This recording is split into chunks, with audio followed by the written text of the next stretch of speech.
Começando mais um episódio aqui do podcast Só Jesus na Causa, um podcast que é trazido para vocês pelo Instituto de Linguagem Bíblica, e nós estamos aqui numa série fantástica de estudarmos cristologia sobre a pessoa e a obra de Jesus Cristo nos pais da igreja, na dita patrística ou era patrística, que é os primeiros séculos da igreja. A gente viu alguns documentos já, a Ascensão de Isaías, Evangelho de Pedro, e hoje nós vamos entrar o que é chamado de os pais apostólicos, que são os primeiros teólogos, pais da igreja ali, pastores, que muitos deles conheceram os apóstolos, né, ou foram discípulos dos apóstolos, especialmente João, o último apóstolo vivo, né? E, pessoal, antes de nós entrarmos no conteúdo de hoje, que vai ser Cristo em Primeira Clemente, né? Então existe esse documento, essa carta chamada Primeira Carta de Clemente de Roma, né? Clemente Romano, portanto. Nós vamos ter leituras selecionadas e leituras comentadas aqui dessa carta sobre Jesus, tudo bem? Só um recadinho para vocês antes. O Seminário Teológico Jonathan Edwards, onde eu leciono, está com essa semana aqui, no começo de junho, talvez você esteja assistindo isso depois, com uma hiper mega promoção de 90% de desconto no curso de pós-graduação em Teologia Histórica reconhecido pelo MEC. Então todos vocês que estão entrando como nossos alunos, vocês vão ter 2 módulos comigo de Teologia e Literatura Patrística, e depois no final a gente se encontra também mais um módulo sobre Teologia Contemporânea. Então usem, se você é aluno do Jonathan Edwards, quer seja no bacharel, se você for meu aluno, ou nessa pós, ou em outras pós, usem esse podcast como um grande complemento, como um grande suplemento aí dessas aulas. Então você vai ter vários e vários episódios, né, dezenas de episódios só sobre cristologia patrística, que vai dar um up muito grande aí, que às vezes não dá tempo em nenhuma pós, muito menos nenhum mestrado, doutorado de ver. Aqui a gente tem todo o tempo do mundo para trabalhar o conteúdo que a gente quiser e que a gente acha melhor para a edificação de vocês. Então, desde já eu agradeço. Se você está vendo esse vídeo pelo YouTube aqui no canal do Instituto de Linguagem Bíblica, eu peço que você já deixe o seu like, se inscreva no canal e compartilhe o conteúdo. Também nos siga aqui no Spotify, se você está ouvindo em formato de podcast mesmo, né?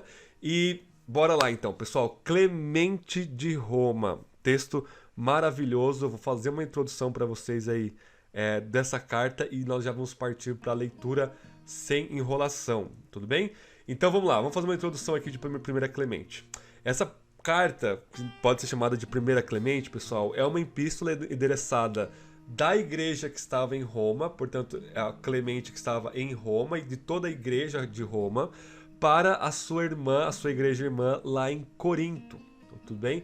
Em resposta a um surto de faccionalismo, de facção, que é o mesmo problema que nós encontramos na primeira carta dos Coríntios que Paulo escreve, né? Então, os primeiros Coríntios tinha lá um falando que era de Paulo, outro que era de Pedro, outro que era de Jesus, e Paulo ele vai corrigir essa divisão na igreja com a unidade que o Evangelho nos traz em Cristo. Todos nós somos e nos identificamos e estamos unidos a Jesus Cristo. E nós não precisamos dessa cosmovisão, mentalidade romana, coríntia ou pagã, por assim dizer, de estrelismo, de se identificar de forma orgulhosa e de forma ainda pior a dividir a igreja. Então essa é a ocasião, né? Em fontes antigas, essa carta é atribuída então, a esse Clemente de Roma, que era uma figura principal lá, um dos pastores da igreja de Roma, no primeiro século. Então essa carta aí vai datar aí desse final do primeiro século. Então uma data do final desse primeiro século parece mais provável. No entanto, a maioria dos estudiosos coloca essa carta entre o ano 80 e o ano 100. Então, mais ou menos quando João escreve os seus livros, né, o Evangelho, Cartas e Apocalipse, é mais ou menos aí a data dessa carta. Então, dentre esse 80 e 100, que é os limites, né, nós temos aí a década de 90 como provável data para ser escrita. Okay? Então, a primeira carta de Clemente é, portanto, um dos primeiros escritos cristãos que nós temos, né, que e é tão antiga ela que às vezes ela foi até incorporada no Novo Testamento por algumas tentativas aí de canonização, né? Ela foi muito estimada e extensivamente lida no cristianismo primitivo. Até no IV século ela foi considerada por alguns como parte do cânon do Novo Testamento. Então aí alguns pessoal duvidavam se era ela ou não para colocar no cânon, nesse período de fechamento do cânon, né? mas até ali o século 3 e 4 ainda a gente tinha algumas pessoas que queria colocar ela aí no cânon do Novo Testamento, tudo bem? E desde o século 17, essa carta ela foi incluída na coleção dos primeiros escritos cristãos, conhecido como pais apostólicos. Então, a gente tem aí esses estudos patrísticos, né, que a partir do século 17 vai ganhar o nome aí de pais apostólicos, tudo bem? Que é um nome, digamos assim, que eu não gosto muito, por questão de preciosismo da minha parte, né? Mas eu não uso outro nome, né? Porque é uma convenção chamar Clemente de Roma, Inácio de Antioquia, Policarpo de Esmirna, de Daquê, o pastor de Hermas, todos eles estão num conjunto chamado aí de pais apostólicos. Bom, eles não são os pais da igreja, né? No sentido estrito, o fundamento aí é o ensino dos apóstolos, ao Novo Testamento, né? E eles não são apostólicos porque eles não são apóstolos, mas eles estavam muito próximos dos apóstolos, é por isso que eles vão ganhar esse nome, tudo bem? Um pouquinho do conteúdo. No curso dessa admoestação aos Coríntios, a carta dá testemunho da reflexão cristã primitiva sobre Jesus Cristo. Em particular, a carta explica as implicações éticas e obrigações que trazem para nós o advento, o sofrimento, a morte e a ressurreição de Cristo para a comunidade cristã em sua busca pela paz e harmonia. Então, o que vai harmonizar e unir a igreja em Corinto e qualquer igreja, na verdade, é a obra de Cristo Jesus e suas implicações práticas para nós. Nos trechos traduzidos abaixo, pessoal, o sofrimento e a morte de Cristo são vistos como uma oferta de salvação por meio do arrependimento, capítulo 7 ao 8 de 1 Clemente. Também é visto como um ato de amor divino, capítulo 49 a 50. O próprio Cristo é visto como modelo de humildade, no capítulo 16. E, pessoal, nós temos aqui também um resumo que eu estou fazendo para vocês antes das nossas leituras, tá? O significado da ressurreição para cristãos é elaborado e provas para sua possibilidade são oferecidas no capítulo 24 a 26. Jesus é apresentado como meio para a salvação pela conformidade à vontade divina através da unidade e serviço mútuos, capítulo 35 ao 38. E a carta também fornece vários exemplos do primeiro do cristianismo primitivo, né? Do que se chamava de testemunha, que são os testemunhos. O que são esses testemunhas? São passagens da Septuaginta, que é a tradução grega do Antigo Testamento, né? Que são aplicadas a Cristo em um esforço para interpretar e entender mais profundamente sua vida, morte e ressurreição. Então haviam seleções assim da Septuaginta, do Antigo Testamento em grego, para facilitar uma hermenêutica mais cristológica. Tudo bem? Então, a morte e a ressurreição de Cristo está em evidência aqui, está em foco, como um ato do amor de Deus e como algo que deve nos unir. Então nós vamos partir agora para algumas leituras desses capítulos que eu citei para vocês agora, capítulo 7, por aí vai. E eu vou lendo devagar para vocês aqui e talvez fazendo um ou outro comentário, tá bom? Então, bora lá. A gente vai ler primeiro o capítulo 7. Capítulo 7, a partir do verso 1, diz assim. Clemente Romano escrevendo, né? Caríssimos, escrevemos todas essas coisas, não só para vos advertir, mas também para lembrá-los a nós mesmos. De fato, estamos na mesma arena e o mesmo combate nos espera. Deixemos, portanto, as preocupações vazias e inúteis e sigamos a norma gloriosa e veneranda da nossa tradição.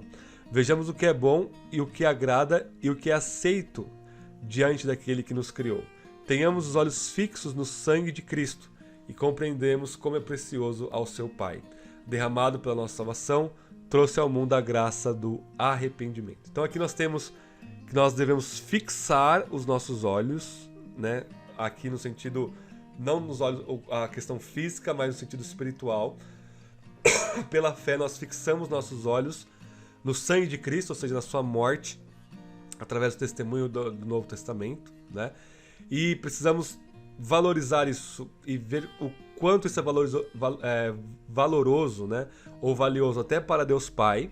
E é este sangue que propicia ao mundo, ou seja, a todas as pessoas, e não somente aos judeus, né? Mas também agora aos gentios, a graça do arrependimento. Então o arrependimento, que é uma das portas da salvação aí, ela é uma graça, é um dom, um presente de Deus para nós. E aí ele começa a partir do verso 5 desse capítulo a falar o que a Escritura ensina sobre o arrependimento. Ele diz assim: percorramos todas as gerações e aprendemos que, de geração em geração, o Senhor deu possibilidade de arrependimento a todos aqueles que queriam converter-se a Ele. Noé pregou arrependimento, e os que o escutaram foram salvos. Jonas anunciou a catástrofe aos ninivitas, né? E estes se arrependeram de seus pecados. Aplacaram a Deus com suas súplicas e obtiveram a salvação, embora fossem estrangeiros em relação a Deus. Capítulo 8 diz assim: os ministros da graça de Deus falaram sobre arrependimento por meio do Espírito Santo. E o próprio Senhor do Universo falou do arrependimento, jurando: eu vivo, diz o Senhor, e não quero a morte do pecador, e sim que ele se arrependa. Né? Um dito lá de Ezequiel, né? E acrescenta também um propósito bom, dizendo: casa de Israel, arrependei-vos de vossa iniquidade. Dize aos filhos do meu povo: ainda que vossos pecados cheguem da terra até o céu, e que sejam mais vermelhos que o escarlate e mais sujos que o pano de saco, se vos converterdes a mim de todo o coração e disserdes: Pai, eu vos escutarei como povo santo. Em outra passagem ele diz assim: lavai-vos e purificai-vos, tirai da presença dos meus olhos a maldade das vossas almas, e acabai com as vossas maldades. Aprendei a praticar o bem, procurai justiça, libertai o oprimido, defendei o órfão e fazei justiça à viúva. Depois vinde e discutamos, diz o Senhor, e ainda que vossos pecados estejam como a púrpura, eu os tornarei brancos como a neve. Se estiverem como o escarlate, eu os tornarei alvos como a lã. Se quiserdes me ouvir, comereis dos bons frutos da terra. Mas se não quiserdes me ouvir, a espada vos devorará. Isso de fato foi a boca do Senhor que falou, e na sua onipotente vontade, ele decidiu que todos os seus amados tenham a possibilidade de arrependimento. Então aqui nesse capítulo 8, pessoal, continuando o que ele falou no capítulo 7, praticamente ele está dizendo que ele começa falando que o arrependimento é algo dado por Cristo e possibilitado por causa da sua morte, ao mesmo tempo que é nossa responsabilidade nos arrependermos. Ele dá o exemplo de Noé, de Jonas, e ele começa a citar várias passagens dos profetas, onde o próprio Deus chama Israel, seu povo, ao arrependimento, falando que ele tem mais prazer que o ímpio se converta, se arrependa e viva do que ele morra. E aí quando a gente chega no capítulo 16, a gente tem Cristo como servo. Okay? Então nós temos toda a teologia do servo sofredor, uma longa também citação de Isaías 53, Cristo como aquele que morre por nós em nosso lugar, como o servo sofredor de Isaías 53. Então diz assim, 1 Clemente 16:1: Cristo está entre os humildes, e não entre aqueles que se sobrepõem ao seu rebanho. O Senhor Jesus Cristo, cetro da majestade de Deus, não veio, embora pudesse, no alarde da arrogância e da soberba, mas humilde, conforme o Espírito Santo havia dito sobre ele. De fato, ele diz: Senhor, e aí começa a citar Isaías 53, né? Senhor, quem creu na nossa voz? A quem foi revelado o braço do Senhor? Nós anunciamos a presença dele. Ele é como uma criança, como uma raiz em terra sedenta. Ele não tem aparência nem glória. Nós o vimos e ele não tinha aparência nem beleza. E seu aspecto era desprezível e não tinha sequer a aparência de homem. Era homem de dor e sofrimento e que sabe suportar a fraqueza, cujo rosto é evitado, desprezado e não levado em conta. Ele carrega nossos pecados e sofre por nós. E nós o contemplamos entregue ao sofrimento, à dor e aos maus tratos. Ele foi ferido por causa de nossos pecados e maltratado por causa de nossas iniquidades. A correção que nos traz a paz caiu sobre ele, e por suas chagas fomos curados. Como ovelhas, todos nós andávamos errantes. O homem se havia desviado do seu caminho. O Senhor o entregou por causa de nossos pecados, ele não abriu a boca ao ser maltratado. Como ovelha, foi conduzido ao matadouro. Como cordeiro mudo, diante do tosqueador, não abriu a boca. Na humilhação, a sua sentença foi retirada. Quem explicará a sua geração?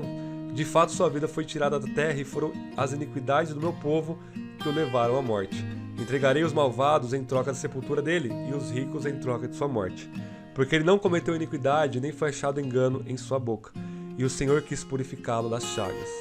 Se fizerdes oferendas pelo pecado, vossa alma verá uma longa descendência. O Senhor quis livrá-lo do sofrimento de sua alma. Mostrar-lhe a luz, plasmá-lo na inteligência, justificar um justo que se faz servidor ou servo de muitos, né? E ele carregará os pecados dele.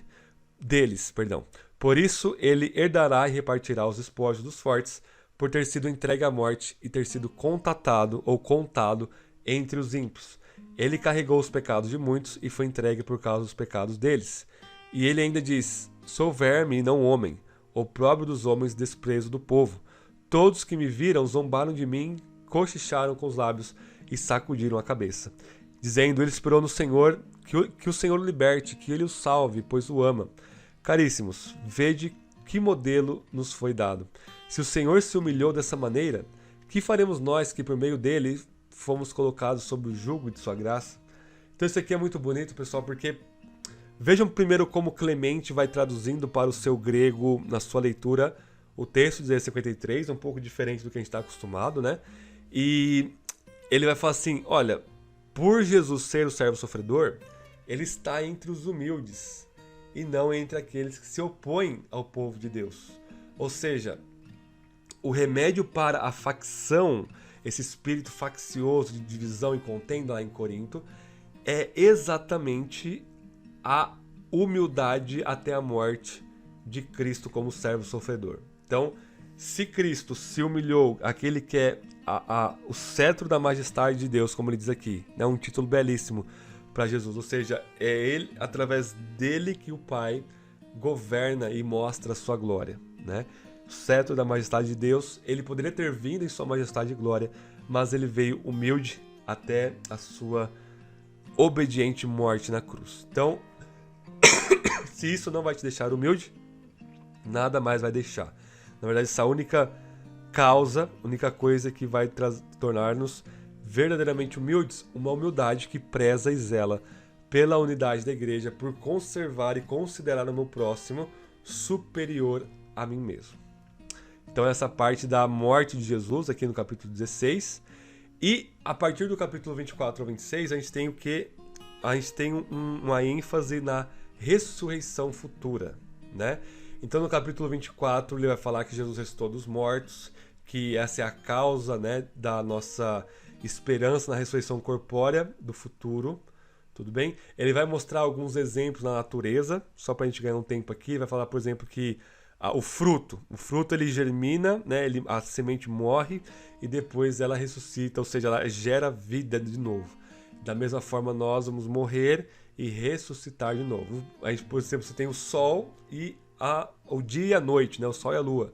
Então o sol, entre aspas, morre, né, ele desce, fica todo escuro e aí depois ele volta de novo, né? Ou seja, para o Clemente de Roma, e eu lembrei de alguns puritanos como o Lewis Bailey, por exemplo, né?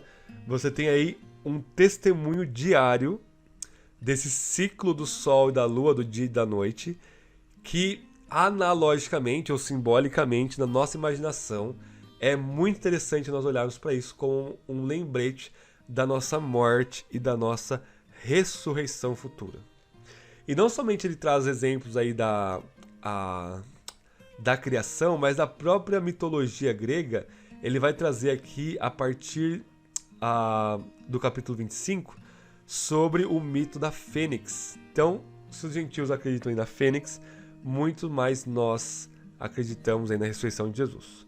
E no capítulo 26 ele vai trazer um monte de citação aí, um monte não, né? Uma citação ou outra aí da Escritura, que é o Antigo Testamento, e aí no caso de Clemente de Roma já é também o Novo Testamento. Mas o foco é o próprio Antigo Testamento aqui. Então nós temos que a criação prova a ressurreição para o Clemente, que os mitos, né, a imaginação pagã com resquícios da verdade também mostram que eles creem num certo tipo de ressurreição, ainda que isso seja bem complicado no contexto da mentalidade grega, né, e romana.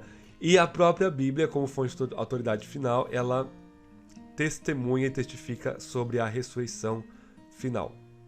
Bem, então nós temos o capítulo 16, morte de Cristo como exemplo para nós.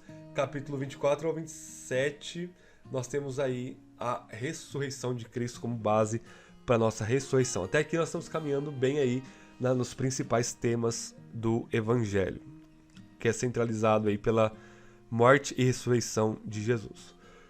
Ok? Então, capítulo 36, a gente tem Jesus Cristo como o caminho de salvação único, exclusivo, por excelência. Eu vou ler mais esse trecho para vocês aqui, deste capítulo 36. A gente já está terminando, só mais alguns versículos de leitura. Depois a gente vai ler o capítulo 49, por exemplo, né? Mas o capítulo 36 é muito interessante, ele fala assim: caríssimos, este é o caminho no qual encontramos a nossa salvação. Jesus Cristo, o sumo sacerdote de nossas ofertas, o protetor e o auxílio de nossa fraqueza. Por meio dele, fixamos nosso olhar nas alturas dos céus. Por meio dele, contemplamos como em espelho sua face imaculada e incomparável. Por meio dele, abriram-se os olhos do nosso coração, e mediante ele, nossa mente obtusa e obscura refloresce para a luz. Mediante ele, o Senhor quis fazer-nos experimentar o conhecimento imortal. De fato, sendo ele o resplendor da sua majestade, é tanto superior aos anjos, quanto o nome que ele deu é mais excelente. Aqui é uma citação direta de Hebreus capítulo 1, né? Assim está escrito: ele fez dos ventos mensageiros seus e de chama de fogo seus servidores. Falando dos anjos, né? Assim diz o Senhor a respeito do seu filho: tu és meu filho, eu hoje te gerei. Pede-me e te darei as nações como sua herança, e teus serão os confins da terra. Então aqui uma citação do Salmo 2, seguindo a cadeia de citação lá de Hebreus 1, para mostrar a superioridade de Cristo sobre os anjos. E verso 5 diz: e ele diz ainda: senta-te à minha direita até que eu coloque seus inimigos como estrado de teus pés. Quais são os inimigos? São os malfeitores e aqueles que se opõem à sua vontade. Então aqui nós temos o Salmo 110, também o salmo mais citado no Novo Testamento. E por que ele está citando isso aqui, né? Jesus como nosso caminho de salvação, como aquele que nós devemos obediência. Porque e ele é superior a todas as coisas, até mesmo aos anjos. Porque todas as coisas vão ser colocadas debaixo de seus pés. Então, se você é inimigo de Cristo, isso se evidencia em o fato de você ser inimigo da igreja e querer dividir uma igreja bíblica. Você deve se arrepender aí e se voltar à verdade e à unidade da igreja. O capítulo 49 vai falar sobre a supremacia do amor. É a última parte que nós vamos ler aqui. Eu ia resumir, mas eu acho que eu vou ler inteiro para vocês. São 7 versículos aí apenas, que fala do amor de Cristo, né? E aí o amor de Cristo fecha uma cristologia com chave de ouro num efeito perlocucionário ou ilocucionário de efeito na igreja de Corinto para trazer eles à unidade de novo. Então o capítulo 49 diz assim: quem tem amor em Cristo, cumpre os mandamentos de Cristo. Quem poderá explicar o vínculo do amor de Deus? Quem será capaz de exprimir a grandiosidade da sua beleza? A altura para onde o amor conduz é inefável. O amor nos une a Deus. O amor cobre a multidão dos pecados. O amor tudo sofre, tudo suporta. No amor não há nada de banal nem de soberbo. O amor não divide, o amor não provoca revolta. O amor realiza tudo na concórdia. No amor tornam-se perfeitos os eleitos de Deus. Sem o amor, nada é agradável a Deus. É no amor que o Senhor nos atraiu a si. É por causa de seu amor para conosco que Jesus Cristo, nosso Senhor, conforme a vontade de Deus, deu o seu sangue por nós, sua carne pela nossa carne, sua vida por nossa vida. Caríssimos, vede como o amor é coisa elevada e maravilhosa, e que sua perfeição está além de qualquer comentário. Quem é capaz de encontrar nele, senão aqueles que Deus nos tornou dignos? Oremos, portanto, e supliquemos a sua misericórdia, a fim de sermos encontrados no amor, sem parcialidade e irrepreensíveis. Muitas gerações passaram, desde Adão até hoje, mas aqueles que pela graça de Deus se tornaram perfeitos no amor, permanecem no lugar dos piedosos. Esses hão de tornar-se manifestos quando aparecer o reino de Cristo. Com efeito, está escrito: entrai um pouco em vossos quartos, até que passem a minha ira e o meu furor. Então eu me lembrarei do dia ótimo e vos ressuscitarei dos vossos sepulcros. Somos felizes, caríssimos, se praticarmos os mandamentos de Deus na concórdia e no amor, a fim de que pelo amor nossos pecados sejam perdoados. Pois está escrito: felizes aqueles cujas iniquidades foram perdoadas e cujos pecados foram cobertos. Salmo 34, né? Feliz o homem do qual o Senhor não considera o pecado e em cuja boca não existe engano. Essa bem-aventurança é para os que Deus escolheu por meio de Jesus Cristo, nosso Senhor. A ele a glória pelos séculos dos séculos. Amém. Então é muito interessante que você tem uma série de citações aqui do próprio 1 Coríntios 13, aquele grande poema sobre o amor, e é o mesmo padrão que se estende aí no final do primeiro século, começo do segundo século, né? Divisão da igreja, cura o evangelho, morte e ressurreição de Cristo, né? Que é derramado em nossos corações o amor de Deus. Então o amor que não é faccioso, não divide, pelo contrário, o amor une, né, em santidade.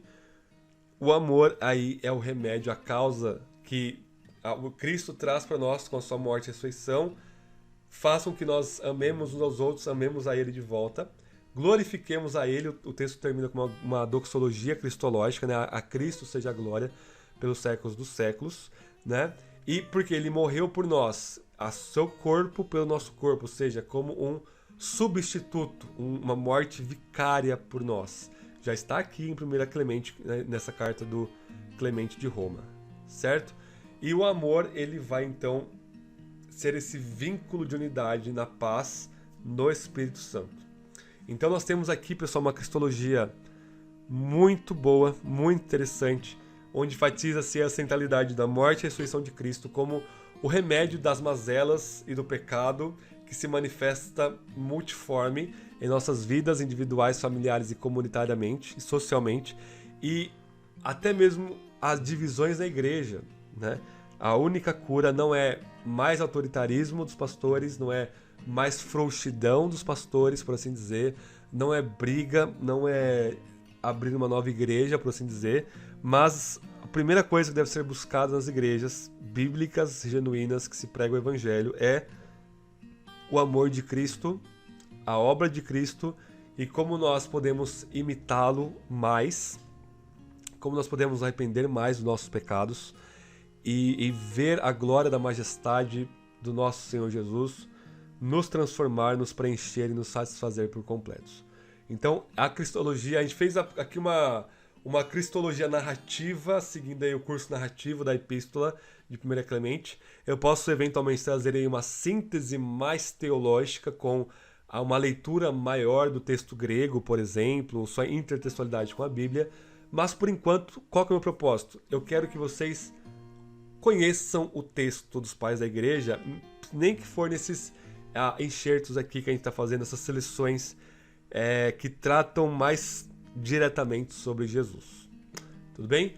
Então, é isso, pessoal. Se o vídeo de hoje agregou na sua vida, se você cresceu aí em conhecimento, não só sobre os pais da igreja, mas sobre o próprio Senhor Jesus, lembrando aí dessas passagens, trazendo a nossa memória que a gente precisa fazer diariamente aí o Evangelho, se inscreva no canal se você estiver aqui no YouTube, se você converse comigo aqui nos comentários, deixe o seu like, compartilhe esse conteúdo com mais gente, com mais pessoas, né? Mais gente não, né, gente? Mais pessoas, para que nós possamos aí divulgar uma boa teologia, uma boa cristologia, porque na minha vida é só Jesus na causa e eu tenho certeza absoluta e absurda que também na sua é o mesmo. Então é isso aí, pessoal. Deus abençoe. Até o nosso próximo episódio aqui do podcast Só Jesus na Causa.